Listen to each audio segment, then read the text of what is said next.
আসসালামু আলাইকুম দর্শক বন্ধুরা, 3 দিয়ে সহজে ইঁদুর দিয়ে ভিডিওটির প্রথম থেকে শেষ পর্যন্ত দেখতে থাকো। চলো তাহলে শুরু করি। প্রথমে একটা এই দৃশ্যটি অঙ্কনের জন্য একটা আর্টবোর্ড নিয়েছি। আর্টবোর্ডে এরকম করে বড় করে একটা 3 লিখে নিব। এরপর এখন এইটা উল্টে নিব। এরপরে এঁকে নিব ভি। উল্টো পাশে একটা ভি এঁকে নিব।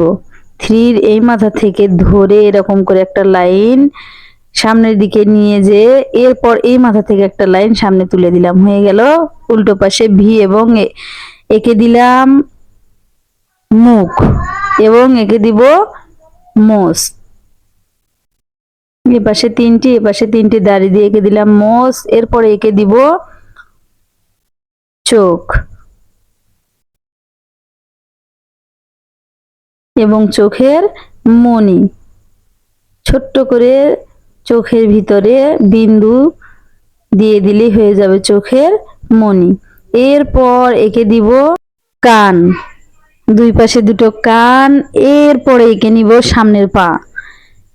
এরকম করে এই পাশে একটা অর্ধবৃত্ত ছোট্ট করে দেখুন এভাবে সামনের পা এঁকে দিলাম। এরপর 3 থেকে ধরে এঁকে নিব একটা ইউ, বড় করে একটা ইউ এঁকে দিব, তাহলেই হয়ে যাবে বডি বা শরীর।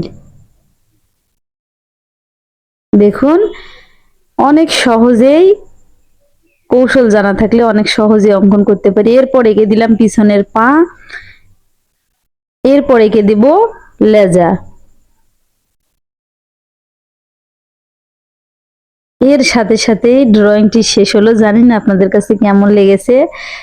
ভালো লাগলে like, comment, share and subscribe করে পাশে থেকো এবং পাশে থাকা বেল আইকনটি অন করে দিও, যাতে এই ধরনের ভিডিও ছাড়ার সঙ্গে সঙ্গে নোটিফিকেশন পৌঁছে যায়। ধন্যবাদ সবাইকে।